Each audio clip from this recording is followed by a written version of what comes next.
Hello, good morning student. हम बात कर रहे थे फोटोसिंथेसिस के बारे में, यानी कि प्रकाश संश्लेषण के बारे में, जिसके अंतर्गत मैंने आपको बताया कि प्रकाश संश्लेषण की जो संपूर्ण प्रक्रिया है इसको हमने दो भागों के अंदर बांटा था। एक तो था लाइट रिएक्शन और दूसरा था डार्क रिएक्शन। डार्क रिएक्शन के अंदर मैंने आपको बताया था कि जो लाइट रिएक्शन के परिणाम स्वरूप जो एटीपी और NADPH2 का निर्माण किया जाता है, उनका उपयोग करते हुए डार्क रिएक्शन के दौरान कार्बन डाइऑक्साइड जो है इसका फिक्सेशन किया जाता है और इसको बदला जाता है कार्बोहाइड्रेट के अंदर। ठीक है, तो इससे हमारा जो प्रीवियस वीडियो है उसके अंदर हमने डिस्कशन किया था कि जो डार्क रिएक्शन है अर्थात कार्बन डाइऑक्साइड का जो फिक्सेशन है, इसको करने के लिए प्लांट्स जो हैं उनके पास तीन प्रकार के पथ जो है वो मौजूद होते हैं, जिनमें हमने देखा था कि जो डार्क रिएक्शन है इसके कितने पथ हैं? तीन पथ हैं। कौन कौन से थे? जिनमें से एक तो था C3 साइकिल और दूसरा हमने देखा कौन सा होता है C4 साइकिल और तीसरा जो होता है वो होता है क्रूसलेसियस एसिड मेटाबॉलिज्म। तो इन तीनों पथों में से हमने जो ये C3 साइकिल है, यानी कि जो केल्विन साइकिल भी जिसे हम कहते हैं, इसका अध्ययन जो है वो हम कंप्लीट कर चुके थे और आज अपने बात करेंगे इस C4 साइकिल के बारे में। ठीक है, जिसे हम हैच और स्केल साइकिल भी कहते हैं। और इसके बाद में हम डिस्कशन करेंगे क्रूसलेसियस एसिड मेटाबॉलिज्म के बारे में, यानी कि कैम पाथवे जो है इसके बारे में। चलो, तो आज हम C4 साइकिल जिसे हम हैच स्केल साइकिल कहते हैं, इसकी शुरुआत करने से पहले कुछ और बातें हैं उनके बारे में चर्चा कर लेते हैं और इसके बाद हम स्टार्ट करते हैं C4 साइकिल को। तो देखो, अगर हम जैसा कि बात करें C3 साइकिल की, तो उसके अंदर हमने देखा था कि CO2 का जो प्राथमिक ग्राही है उसके रूप में कौन कार्य करता है? RuBP। और इस RuBP का कार्बोक्सिलीकरण करवाने का कार्य अर्थात इस RuBP के साथ CO2 को जोड़ने का जो कार्य करता है वो करता है रुबिस्को एंजाइम। कौन कार्य करता है? रुबिस्को। तो देखो, हमने देखा था कि जो RuBP है, राइबोलोज 1,5-बिसफॉस्फेट, ये किसके रूप में कार्य करता है? ये कार्य करता है CO2 के प्राथमिक ग्राही के रूप में। ठीक है, किसमें? C3 प्लांट के अंदर। तो होता क्या है कि जो रुबिस्को एंजाइम है वो क्या करता है? इस RuBP के साथ CO2 को ऐड करवाता है। कौन? रुबिस्को। ठीक है, और इसके परिणाम स्वरूप हमने देखा कि एक 3 कार्बन युक्त प्रथम स्थायी यौगिक का निर्माण होता है, जिसे अपने 3PGA या डायरेक्ट कहें PGA, इसका निर्माण होता है, यानी कि फॉस्फोग्लिसरिक एसिड का निर्माण होता है। कहां पर? जो नॉर्मल फोटोसिंथेसिस की प्रोसेस होती है, जो कि C3 प्लांट के अंदर होती है, उसके अंदर। ठीक है, लेकिन अगर हम यहां पर बात करें इस रुबिस्को एंजाइम के बारे में, तो रुबिस्को एंजाइम का जो पूरा नाम है वो है राइबोलोज बिसफॉस्फेट कार्बोक्सिलेज ऑक्सीजनेज। ठीक है, यहां पर C जो है वो रिप्रेजेंट करता है किसको? कार्बोक्सिलेज को, और O जो है ये रिप्रेजेंट कर रहा है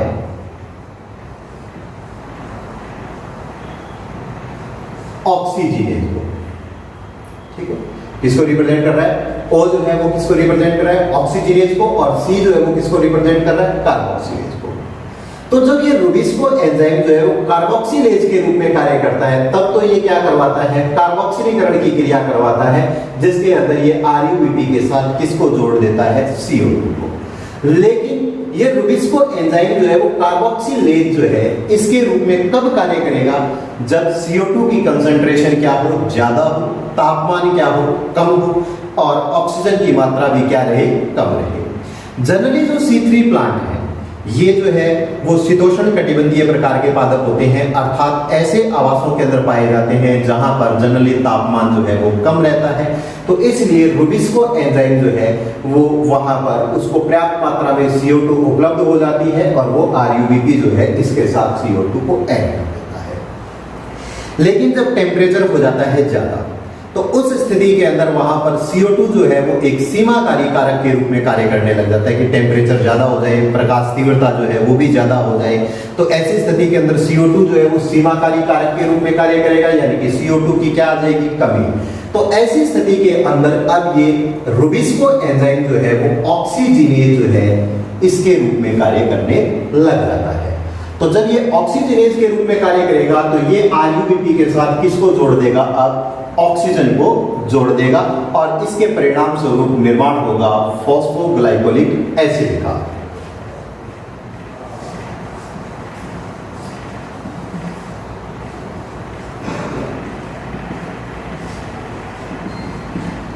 तो जब ये रुबिस्को ऑक्सीजनेज के रूप में काम करते हुए RUBP के साथ CO2 के स्थान पर किसको जोड़ दे, O2 को जोड़ दे, यानी कि इसका ऑक्सीकरण कर दे, तो उस दौरान जो अब RUBP से क्या बनेगा, फॉस्फोग्लाइकोलिक अम्ल बनेगा, जो कि एक 2 कार्बन युक्त अम्लीय पदार्थ होता है। इसे हम फोटो रेस्पिरेशन के नाम से जानते हैं, यानी कि इस प्रक्रिया को जो है वो क्या कहते हैं, हम प्रकाश श्वसन कहते हैं। तो जब जो C3 प्लांट है उनके पास जब कार्बन डाइऑक्साइड की कमी हो जाती है तो वहां पर रुबिस्को एंजाइम जो है वो ऑक्सीजनेज के रूप में कार्य करने लगता है और ऐसी स्थिति के अंदर अब ये RUBP के साथ किसको जोड़ देगा, कार्बन डाइऑक्साइड के स्थान पर ऑक्सीजन को जोड़ देगा और जिसके कारण PGA के स्थान पर किसका निर्माण हो जाएगा, फॉस्फोग्लाइकोलिक अम्ल जो है इसका निर्माण हो जाएगा, ठीक है, जो कि 2 कार्बन युक्त होता है और इस प्रक्रिया को नाम दिया जाता है फोटो रेस्पिरेशन। और ये फोटो रेस्पिरेशन जो है वो दोहरा नुकसान पहुंचाने वाली प्रक्रिया है। दोहरा नुकसान कैसे पहुंचाती है वो देखो कि जब ये प्रकाश श्वसन की क्रिया होती है तो इस दौरान जो है फोटोसिंथेसिस की जो क्रिया होती है वो तो क्या हो जाती है, स्टॉप हो जाती है, रुक जाती है। और साथ में जो लाइट रिएक्शन के दौरान जो एसिलेटरी जो पावर थी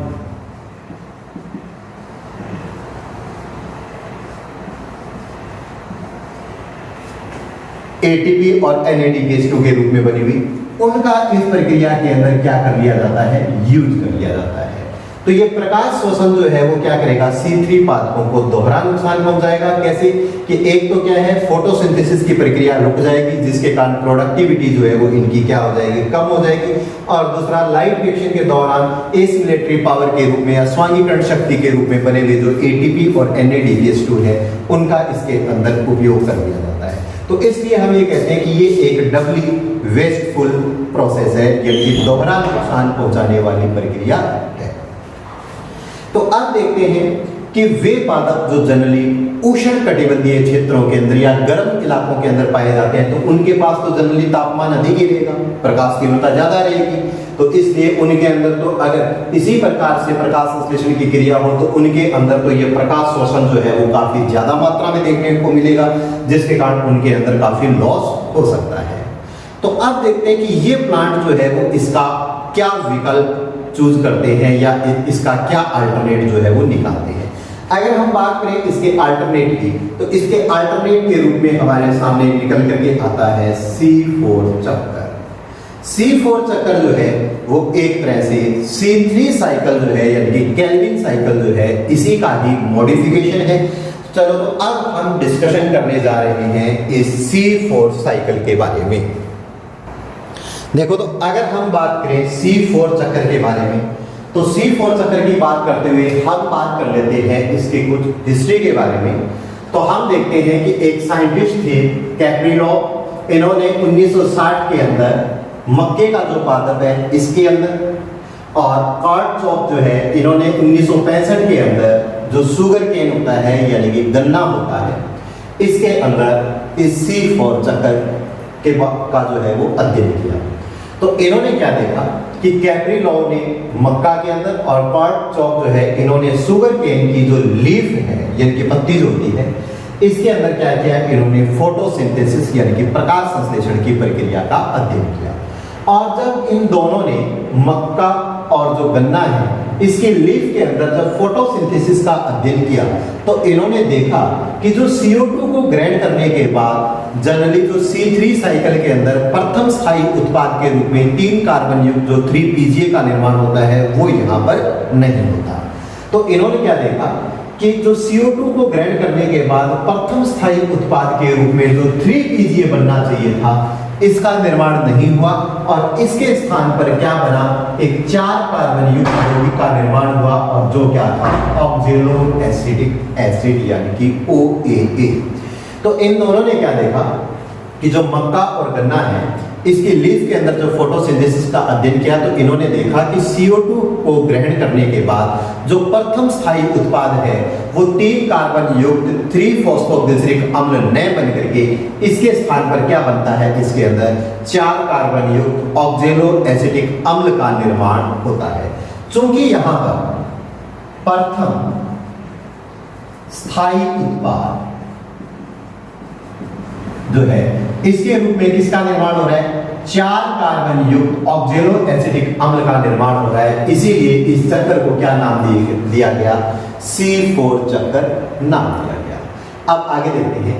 इसके बाद 2 वैज्ञानिक और आए, एक था हेच और दूसरे थे स्लैग।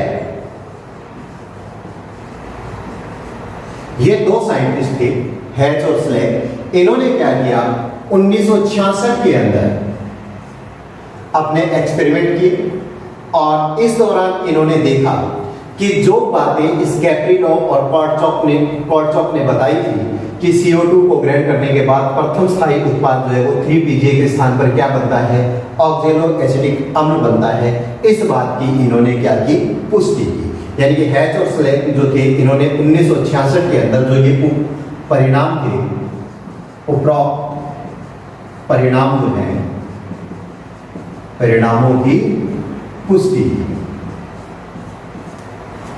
ठीक, और साथ में इसके पूर्ण पथ की जो है वो खोज की, पुष्टि की और इसके पूर्ण पथ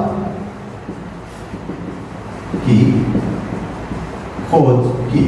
यानी कि C4 जो चक्कर है इसके पूरे पथ के बारे में जो है वो इन्होंने बताया। चलो, तो अब हम C4 चक्कर जो है इसका अध्ययन करने से पहले एक नाम आता है क्रेन्ज एनाटॉमी, उसके बारे में थोड़ी बात और कर लेते हैं। तो हम देखते हैं कि जो C4 प्लांट है यानी कि जिनके अंदर C3 चक्कर होता है उनको हम क्या कहते हैं, C3 प्लांट। तो इसी प्रकार से वे पादप जिनके अंदर C4 चक्कर संचालित होता है उन्हें हम क्या कहेंगे, C4 प्लांट जो है वो कहेंगे, C4 प्लांट। तो C4 प्लांट के बारे में हम थोड़ी बात करते हैं और उसके बाद में हम बात करेंगे इस C4 चक्कर के जो विभिन्न स्टेप्स हैं, विभिन्न जो इसके चरण आएंगे उनके बारे में हम चर्चा करेंगे। C4 प्लांट जो है वो जनरली उष्ण कटिबंधीय जो एरिया होता है यानी कि ड्राई ट्रॉपिकल जो रीजन है उसके अंदर पाए जाते हैं। अगर C4 प्लांटों के अगर मैं अनुकूलन की बात करूं तो मैं ये कहूंगा कि C4 पादप जो है वो कहां पाए जाते हैं, उष्ण कटिबंधीय जो क्षेत्र है उसके अंदर पाए जाते हैं, क्योंकि शुष्क उष्ण कटिबंधीय ड्राई ट्रॉपिकल जो एरिया है उसके अंदर देखने को मिलते हैं, जहां पर तापमान जो है वो जनरली क्या रहता है, अधिक रहता है। अगर हम बात करें इन C4 प्लांट जो है इनके विशिष्ट लक्षण के बारे में तो हम देखते हैं कि इनके अंदर एक इनकी जो पत्तियां होती हैं उनके अंदर एक विशेष प्रकार की एनाटॉमी पाई जाती है जिसे नाम दिया जाता है क्रेन्ज एनाटॉमी। तो अब हम देखते हैं कि क्रेन्ज एनाटॉमी जो है वो क्या होती है। अगर हम बात करें क्रेन्ज एनाटॉमी की तो हम देखते हैं कि इसके अंदर दो प्रकार की फोटोसिंथेटिक सेल्स जो है वो प्रेजेंट होती हैं। इनकी प्रकाश संश्लेषण की क्रिया में भाग लेने वाली कोशिकाएं जो है वो कितने प्रकार की होती है? यहाँ पर दो प्रकार की। कैसे कि ये मान लो एक इनका वेस्कुलर बंडल है, सेवन पूल है जिसके अंदर जाइलम और फ्लोएम है। तो एक तो वे कोशिकाएं होती हैं जो इस सेवन बंडल के चारों ओर यानी कि वेस्कुलर बंडल के चारों ओर इस तरह से एक सर्कल के रूप में पाई जाती है, जिन्हें हम पूल आच्छादित या बंडल शीथ कोशिकाएं कहते हैं। और ये मान लो इसकी अपर एपिडर्मिस, ये मान लो लोअर एपिडर्मिस। तो दूसरी वे कोशिकाएं हैं जो यहाँ पर मीजोफिल के रूप में यानी कि पर्णमध्यतक के रूप में उपस्थित होती हैं। ये वाली ये मीजोफिल है। तो इस प्रकार से अगर हम बात करें C4 जो है इनके विशिष्ट लक्षणों के बारे में, तो हम देखते हैं कि इनकी पत्तियां जो होती हैं उनके अंदर एक विशेष प्रकार की एनाटॉमी पाई जाती है, जिसको हम क्या नाम देते हैं? क्रेन्स एनाटॉमी कहते हैं। यहाँ पर क्रेन्स एनाटॉमी का मतलब है कि इनके अंदर दो प्रकार की फोटोसिंथेटिक कोशिकाएं जो है वो पाई जाती हैं, जिनमें एक जो है वो तो क्या है, जो सेवन बंडल है या सेवन पूल है, इसके चारों ओर आवरण के रूप में पाई जाती है, जिन्हें हम नाम देते हैं पूल आच्छादित कोशिकाएं। और दूसरी जो है वो होती हैं सामान्य पर्णमध्यतक कोशिकाएं।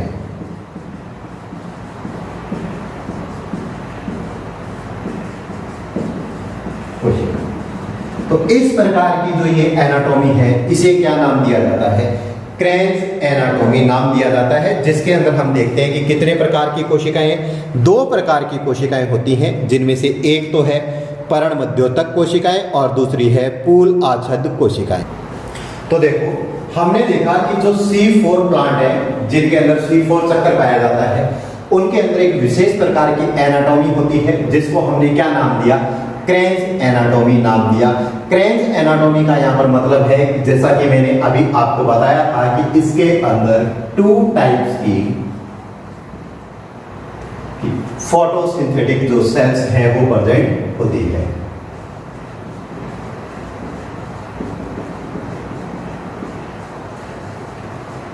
कौन कौन सी होती है? एक होती है लीफ मेसोफिल और दूसरी होती है बंडल शीथ कोशिकाएं। तो दो कौन कौन सी होगी? एक तो आ गई मेसोफिल सेल,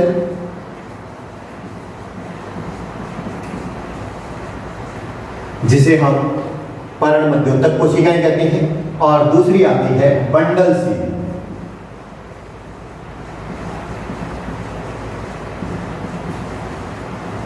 यानी कि पूल आच्छादित कोशिकाएं।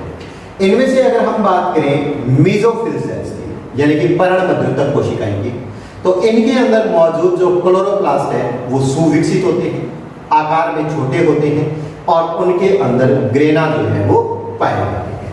तो जो लीफ मेसोफिल की सेल्स होती हैं इनके अंदर मौजूद क्लोरोप्लास्ट यानी कि जो हरित लवक है वो क्या होते हैं? आकार में छोटे व सुविकसित, और साथ में क्या होते हैं? ग्रेनाइन, यानी कि इनके अंदर ग्रेना जो है वो पाया जाता है। इसी प्रकार से अगर मैं बात करूं बंडल शीथ कोशिकाओं के बारे में यानी कि पूल आच्छादित कोशिकाओं के बारे में, जो कि वेस्कुलर बंडल के चारों ओर मौजूद थी, तो अगर हम इनके बारे में बात करें तो हम देखते हैं कि इनके अंदर जो इनके क्लोरोप्लास्ट है वो क्या होते हैं? आकार में बड़े होते हैं, और इनके अंदर जो ग्रेना वाला जो पार्ट होता है वो नहीं होता, और इनके अंदर क्या प्रेजेंट होता है? केवल और केवल स्ट्रोमा थाइलेकोइड वाला जो भाग है वो प्रेजेंट होता है। कि ये क्लोरोप्लास्ट क्या होते हैं? आकार के अंदर बड़े होते हैं, और इनके अंदर ग्रेना वाला जो भाग है, ग्रेना जो है वो क्या होते हैं? कंप्लीटली एब्सेंट होता है, और इनके अंदर क्या पाया जाता है? Only stroma thylakoid.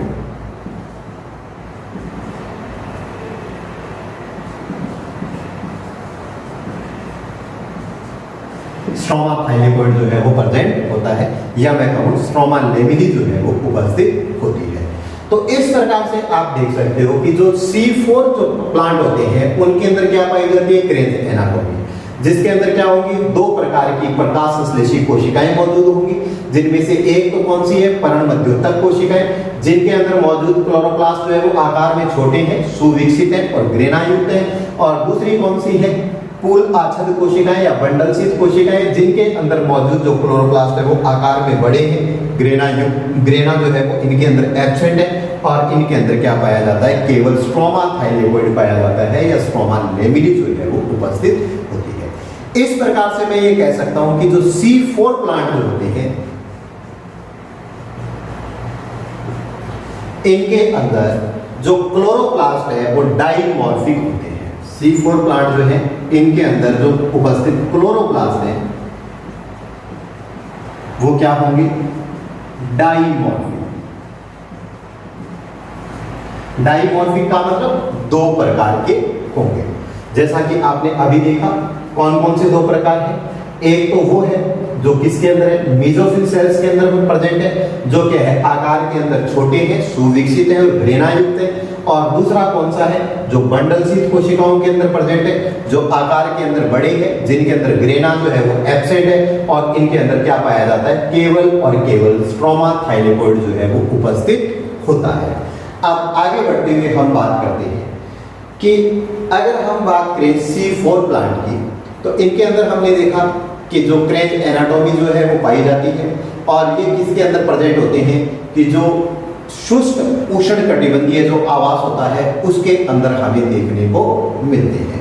तो चलो, तो अब हम क्या करते हैं कि C4 जो चक्कर है उसको ड्रॉ करते हैं, और उसके बाद में जो है वो इसकी ब्रीफिंग देखेंगे, यानी कि इसको सारांश के अंदर हम देखें। चलो, अब हम जो है वो C4 चक्र जो है इसको ड्रॉ करते हैं। तो हमने देखा कि जो C4 प्लांट है उनके अंदर क्या पाई जाती है, क्रेंज एनाटोमी पाई जाती है। क्रेंज एनाटोमी का मतलब इनके अंदर दो प्रकार की फोटोसिंथेटिक सेल्स जो है वो प्रेजेंट है। चलो, तो सबसे पहले हम क्या करते हैं, दोनों जो फोटोसिंथेटिक सेल्स हैं उनको ड्रॉ करते हैं कि एक सेल्स जो है वो ऊपर की तरफ बना देंगे हम, ये मान लो ऊपर की तरफ, और दूसरी सेल्स जो है वो हमने नीचे की तरफ ड्रॉ कर दी, यहां पर इस तरफ से। ये एक सेल ऊपर की तरफ और दूसरी सेल जो है वो नीचे की तरफ। ऊपर वाली जो कोशिका है ये वाली, ये मान लेते हैं कि जो मेसोफिल वाली सेल्स है वो है,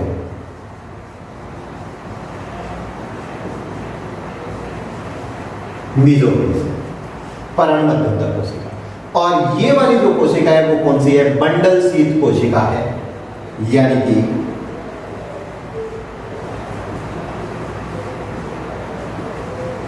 जो पूल आच्छादित कोशिका है वो है।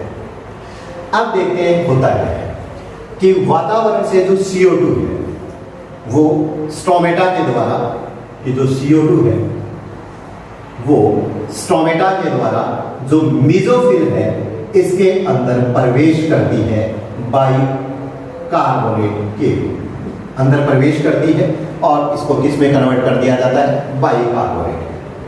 ठीक है। जो C3 साइकिल था उसके अंदर हमने देखा था कि वहां पर RuBP जो है वो CO2 के प्राथमिक ग्राही के रूप में कार्य करता था, लेकिन यहां पर क्या होगा कि जब CO2 जो है वो अंदर प्रवेश की बाइकार्बोनेट के रूप में, तो इस CO2 को जो है वो बाइकार्बोनेट के रूप में जो प्रवेश कर रही है इसको ग्रहण करेगा फॉस्फोइनॉल पाइरूवेट, यानी कि PEP जिसे कहते हैं वो, और इस फॉस्फोइनॉल पाइरूवेट के साथ इस कार्बन डाइऑक्साइड की बाइकार्बोनेट के रूप में जो क्रिया करवाएगा वो करवाएगा एक एंजाइम जिसे हम PEP कार्बोक्सिलेज या PEP केस कहते हैं। फॉस्फोइनॉल पाइरूवेट केज या फॉस्फोइनॉल पाइरूवेट कार्बोक्सिलेज, ये एंजाइम जो है वो फॉस्फोइनॉल पाइरूवेट जो कि क्या होता है, 3 कार्बन युक्त होता है के साथ बाइकार्बोनेट के रूप में जो है वो CO2 को ऐड करवाता है, और इसके परिणाम स्वरूप एक 4 कार्बन युक्त यौगिक का निर्माण होता है, और वो कौन है, ऑक्जेलो एसिटिक अम्ल OAA। तो देखो पीपी के पास कितने कार्बन थे? 3। एक कार्बन किसके रूप में आ गया? CO2 के रूप में। तो ये कितने कार्बन हो गए? टोटल 4। तो अब यहाँ पर क्या बन गया? 4 कार्बन युक्त यौगिक बन गया। कौन? ऑक्जेलो एसिटिक अम्ल, जो क्या है? 4 कार्बन युक्त है। ठीक है। अब यहाँ पर ऑक्जेलो एसिटिक अम्ल जो है, इसको अब कन्वर्ट कर दिया जाता है मेलेट या मेलिकम या एस्पार्टेट के अंदर। मेलेट या एस्पार्टेट के अंदर। ठीक, किसके अंदर कन्वर्ट कर दिया? मेलेट या एस्पार्टेट के अंदर कन्वर्ट कर दिया। तो जब इस ऑक्जेलो एसिटिक अम्ल को मेलेट या एस्पार्टेट के अंदर कन्वर्ट किया जा रहा है, तो ये है रिडक्शन का प्रोसेस। अपचयन हो रहा है, और अपचयन की क्रिया जो है वो किसके द्वारा करवाई जाएगी? NADPH2 के द्वारा। तो इसलिए यहां पर NADPH प्लस H पॉजिटिव जो है वो कन्वर्ट हो जाएगा NADP पॉजिटिव के अंदर। और ये मेलेट या एस्पार्टेट जो है वो भी क्या होता है? एक 4 कार्बन युक्त जो है वो अम्ल, 4CH। इसके बाद अब यहाँ पर बना हुआ ये 4 कार्बन युक्त जो मेलेट या एस्पार्टेट है, इसको ट्रांसफर कर दिया जाता है बंडल शीथ कोशिकाओं में। आप जानते हो कि जो कोशिकाएं हैं वो प्लाज्मोडेस्माटा जो होते हैं उनके द्वारा आपस के अंदर जुड़ी हुई रहती है। तो ये वाला जो भाग मैं दिखा रहा हूं वो क्या है? प्लाज्मोडेस्माटा।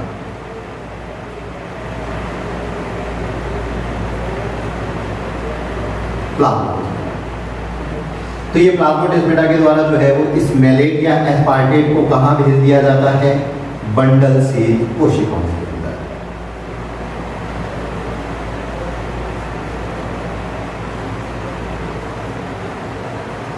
जो कितने कार्बन युक्त है? 4 कार्बन युक्त है। अब जब ये बंडल शीथ कोशिका के अंदर मेलेट या एस्पार्टेट पहुंच जाएगा, तो अब क्रिया होगी विकार्बोक्सिलीकरण की। कौन सी क्रिया होगी? विकार्बोक्सिलीकरण।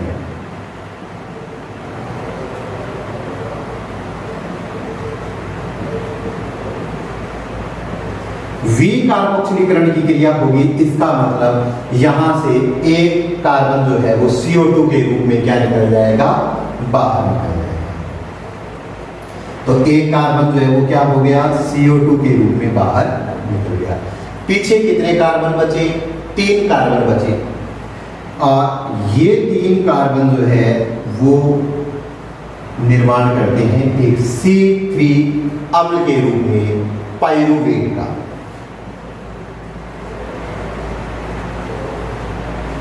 इसका निर्माण करेंगे C3 अम्ल के रूप में, या 3 कार्बन युक्त जो अम्ल है इसके रूप में, पाइरूवेट का।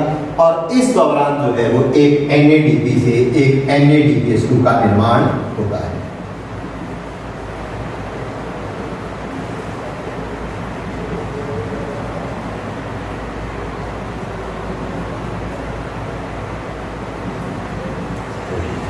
निर्माण हो जाएगा। अब इसके बाद में ये यहां पर जो CO2 निकली है इसको भेज दिया जाएगा C3 चक्कर के अंदर। C3 चक्कर के अंदर वही जैसा कि आपने पढ़ा था कि यहां पर जो है वो RUBP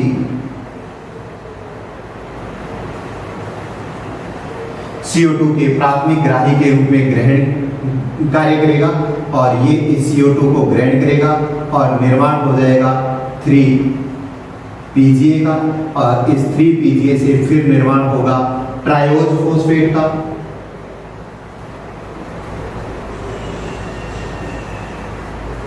और इस ट्रायोज फॉस्फेट से एक कार्बन जो है वो बाहर निकलेगा, और ये RUBP का जो है वो वापस से रीजनरेशन हो जाएगा। और ये जब क्रिया 6 बार संपन्न होगी तो इसके द्वारा 6 कार्बन निकल जाएंगे, और जिनसे आगे चल करके किसकी फॉर्मेशन हो जाएगी? ग्लूकोज की फॉर्मेशन जो है वो हो जाएगी। तो ये कौन सा चक्कर संपन्न हुआ? यहाँ पर C3 चक्कर संपन्न हुआ। तो ये प्लांट तो कौन सा है, C4 प्लांट है। इसके अंदर भी क्या हो रहा है, C3 चक्कर जो है वो संपन्न हो रहा है। इसीलिए अगर आपको याद हो तो मैंने जब C3 साइकिल या केल्विन साइकिल के बारे में बताया था तो मैंने आपको कहा था कि केल्विन साइकिल जो है वो सभी फोटोसिंथेटिक जो प्लांट है उनके अंदर देखने को मिलता है, चाहे वो C3 प्रकार के हो, चाहे वो C4 प्रकार के हो या CAM प्रकार के हो, किसी भी प्रकार के हो। ठीक है, तो इस CO2 ने तो क्या किया, आगे चल करके C3 साइकिल जो है वो संपन्न करवाया और ये क्रिया यहाँ पर रुबिस्को के द्वारा करवाई जाएगी। यहाँ पर रुबिस्को जो है वो प्रेजेंट होता है, यानी कि सारी क्रिया वही होगी जो C3 प्लांट के अंदर यहाँ पर होती थी। बस डिफरेंस ये है कि वहां पर जो सामान्य कोशिकाओं के अंदर होती है ये क्रिया, लेकिन यहाँ पर ये क्रिया जो है वो कहाँ हुई है, बंडल शीत कोशिकाओं के अंदर हुई है। अब बात करते हैं कि ये पाइरुवेट जो है इसके साथ क्या होता है। तो ये पाइरुवेट जो है जिस प्रकार से ये मैलेट या एस्पार्टेट जो है वो मेसोफिल सेल्स हैं उनसे प्लाज्मोडेस्माटा बंडल से जो कोशिकाएं हैं उनके अंदर आया था, तो ठीक उसी प्रकार से अब ये पाइरुवेट जो है ये भी क्या करेगा, इन प्लाज्मोडेस्माटा से होता हुआ बंडल शीथ जो कोशिका है इससे पहुंच जाएगा मेसोफिल सेल के अंदर, यानी कि यहाँ पर इसको क्या कर दिया जाएगा, ट्रांसफर कर दिया जाएगा, किसको, पाइरुवेट को, जो क्या है 3 कार्बन युक्त यौगिक है। इसके बाद में अब इस पाइरुवेट से जो है वो वापिस फॉस्फोइनोल पाइरुवेट यानी कि PEP जो है इसका क्या किया जाएगा, रीजनरेशन किया जाएगा, रीजनरेशन होगा। और इस क्रिया के अंदर एक ATP अणु जो है वो काम में आएगा। और यहाँ पर ध्यान देना कि ये ATP जो है जनरली अगर आप जब ATP को यूज करते हो तो उसको यूज करने के बाद में किसके अंदर बदल देते हो, आप बदलते हो उसको ADP के अंदर, यानी कि एडिनोसिन डाइफॉस्फेट के अंदर। लेकिन यहाँ कहाँ पर जब ये पाइरुवेट जो है वो फॉस्फोइनोल पाइरुवेट के अंदर बदलता है तो उस दौरान आप देखोगे कि जो ये ATP का अणु है इसका जब उपयोग किया जाएगा तो इसको कन्वर्ट कर दिया जाता है AMP के अंदर, यानी कि एडिनोसिन मोनोफॉस्फेट के अंदर। तो इसलिए अब ये वाला जो स्टेप है इसे हम 2 ATP के बराबर जो है वो काउंट कर सकते हैं।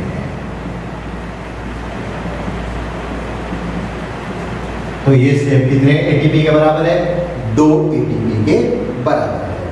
ठीक, और ये वाला जो स्टेप है एक विशेष जनरली जो फॉस्फेट का जो ट्रांसफर है यानी कि ATP का यूज या प्रोडक्शन है वो काइनेज एंजाइम के द्वारा करवाया जाता है, लेकिन यहाँ पर जो है वो एक विशेष प्रकार का एंजाइम जो है वो कार्य करता है और वो कौन सा है, डाइकाइनेज। कौन सा एंजाइम है वो, डाइकाइनेज। डाइकाइनेज, ठीक है, जिसे हम जो है वो PEP डाइकाइनेज भी कह सकते हैं। तो यहाँ पर इस डाइकाइनेज ने क्या किया कि इस ATP को AMP के अंदर कन्वर्ट करवाया, जिसके कारण ये जो है वो पाइरुवेट जो है वो किसके अंदर कन्वर्ट हो गया, फॉस्फोइनोल पाइरुवेट के अंदर जो है वो कन्वर्ट हो गया, यानी इसका वापिस जो है वो क्या हो गया, निर्माण हो गया। तो इस प्रकार से ये कंप्लीट प्रोसेस है हमारी C4 साइकिल की। ठीक है, अगर हम इस C4 साइकिल के बारे में बात करें और C4 साइकिल को देखते हुए अगर हम बात करें इसके अंदर कार्बोक्सिलेशन की,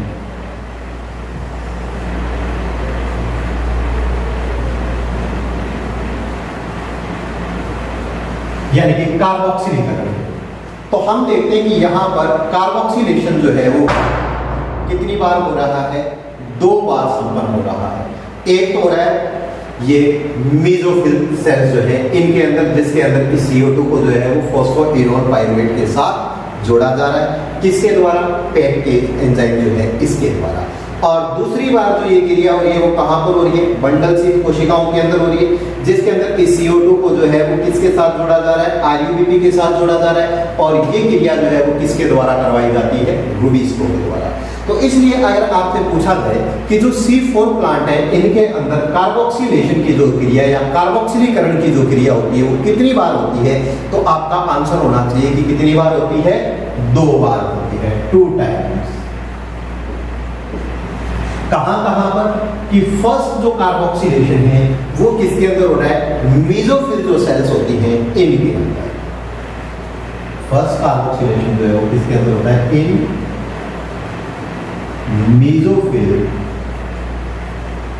सेल्स। और यहां पर ये फर्स्ट कार्बोक्सिलेशन की क्रिया करवा कौन रहा है, पेन केज।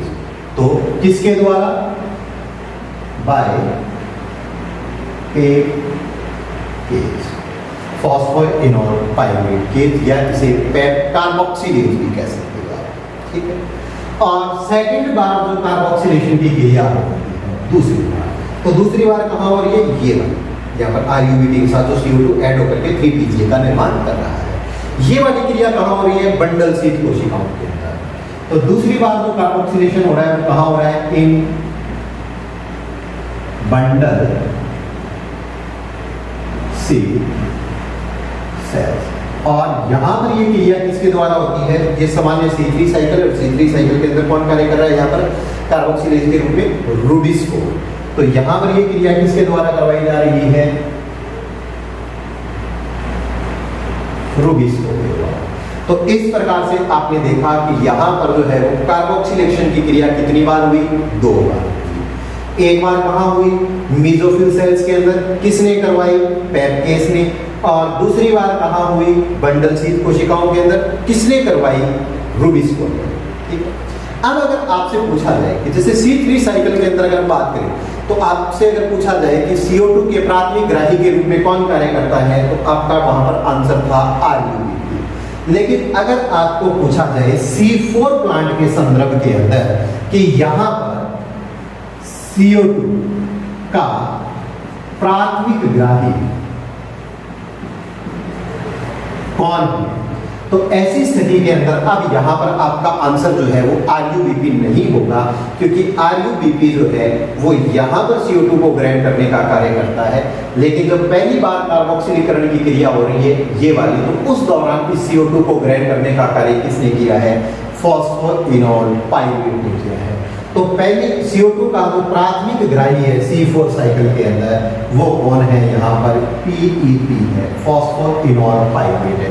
और अगर ये पूछा जाए कि कितने कार्बन युक्त होता है, तो आपका आंसर क्या होगा, 3 कार्बन युक्त होता है, ठीक है।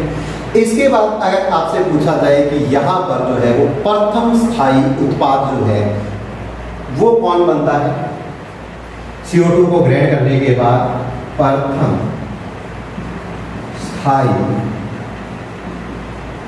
उत्पाद, तो प्रथम बार ग्रहण कहां पर किया गया, यहां पर, और प्रथम स्थायी उत्पाद कौन बना, ये। तो आपका आंसर यहां पर क्या हो जाएगा, ऑक्जेलो एसिटिक अम्ल। और ये कितने कार्बन युक्त होता है, ये होता है 4 कार्बन युक्त होता है, ठीक। सारी क्रियाएं होंगी। अब बात करते हैं हम एनर्जी जो कंज्यूम की गई, ऊर्जा का जो खर्च हुआ वो कितना हुआ, उसके बारे में अगर हम बात करें। ऊर्जा खर्च, अगर हम ऊर्जा खर्च की बात करें तो C3 साइकिल के अंदर जो हुआ था वो तो ऊर्जा खर्च होगा ही होगा, क्यों, क्योंकि यहाँ पर C3 साइकिल जो है वो संपन्न हो रहा है। तो एक्स्ट्रा ऊर्जा खर्च जो है वो कितना हुआ, तो एक्स्ट्रा जो ATP लगे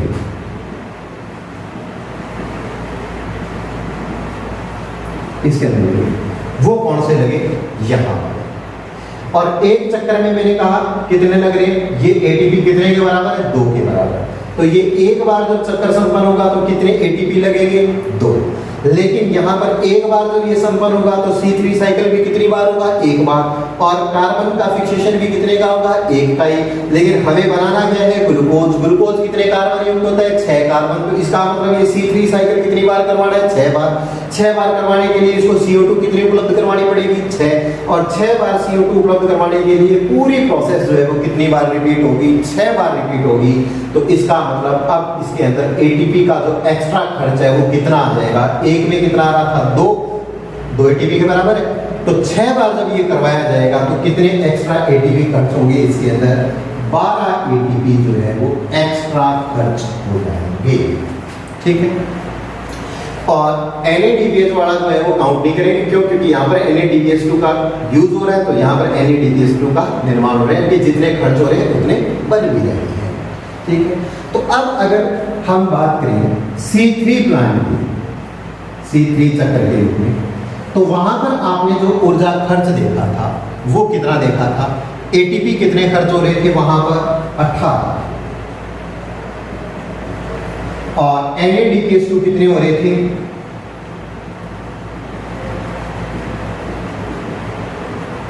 12। लेकिन अगर बात की जाए C4 चक्र, ठीक है, तो यहां पर अगर मैं बात करूं ATP, तो ये C3 चक्र तो हो ही रहे, तो इसका मतलब ये 18 ATP तो खर्च होंगे ही होंगे। और एक्स्ट्रा में कितने खर्च हुए? 12 ATP। तो प्लस क्या आ जाएंगे? 12 ATP, यानी कि कितने हो गए? 30 तो खर्च होंगे ATP ग्लूकोज का एक अणु बनाने के लिए, और NADPH2 है वो 12 के 12 ही रहेंगे। तो 30 तो ATP और साथ में क्या हो गए? 12 NADPH प्लस H पॉजिटिव। ठीक है, कोई दिक्कत? कई बार क्या है, अगर हम कॉम्पिटिटिव एग्जाम की बात करें तो क्वेश्चन को थोड़ा सा घुमा के पूछा जाता है और आपसे ये पूछ लिया जाता है कि जो C3 चक्र है या C3 प्लांट है, उनके अंदर ग्लूकोज के एक अणु का निर्माण करने के लिए खर्च होने वाले ATP और NADPH2 जो है इनका अनुपात बताइए। तो अगर अनुपात निकालना हो, बात करें C3 प्लांट की, तो इनके अंदर अगर हम अनुपात निकालें तो ये अनुपात कितना आएगा? 18:12। और इसको अगर सिंपल वे में कन्वर्ट करें तो हम कहेंगे कि ये अनुपात जो है वो कितना हो गया? 3:2। किसके बीच में? ATP और NADPH2 के बीच में। ठीक है, अब अगर हम बात करें C4 प्लांट की, और इसी प्रकार से आपसे पूछ लिया जाए कि C4 प्लांट के अंदर ग्लूकोज के एक अणु का निर्माण करने के लिए खर्च होने वाले ATP और NADPH2 का रेशियो जो है वो क्या होता है? तो काउंटिंग तो हमने देख ली कि 30 ATP और 12 NADPH2 खर्च हो रहे हैं, लेकिन अगर आपसे पूछा जाए इसका अनुपात, तब हम बात करेंगे कि ये अनुपात कितना है? 30:12। और अगर मैं इसको थोड़ा सा सिंपल करूं तब हम देख लेंगे कि ये कितना आ जाएगा? 5:2। किसके बीच में? खर्च होने वाले ATP और NADPH2 के बीच में। ठीक है, तो ये है एनर्जी का रेशियो। और अगर वैसे एनर्जी पूछी जाए तो 30 ATP और 12 NADPH2 किसके अंदर? C4 चक्कर के अंदर। किसके लिए? ग्लूकोज का एक अणु बनाने के लिए। ठीक है, क्योंकि ग्लूकोज का एक अणु बनाने के लिए ये पूरी प्रोसेस जो है वो C4 साइकिल वाली कितनी बार होगी? 6 बार होगी। ठीक है, तो ग्लूकोज के एक अणु बनाने के लिए C4 चक्कर जो है इसके अंदर तो लगेंगे 30 ATP और 12 NADPH2, और C3 चक्कर के अंदर हमने देखा था 18 ATP और 12 NADPH2। और अगर आपसे पूछा जाए कि C4 प्लांट के अंदर ग्लूकोज का एक अणु बनाने के लिए कितने ATP एक्स्ट्रा लगते हैं, तब हम देखेंगे कि C3 में तो 18 थे और यहाँ पर लगे थे 30, इसका मतलब एक्स्ट्रा कितने लगे? 12। तो ये था C4 साइकिल।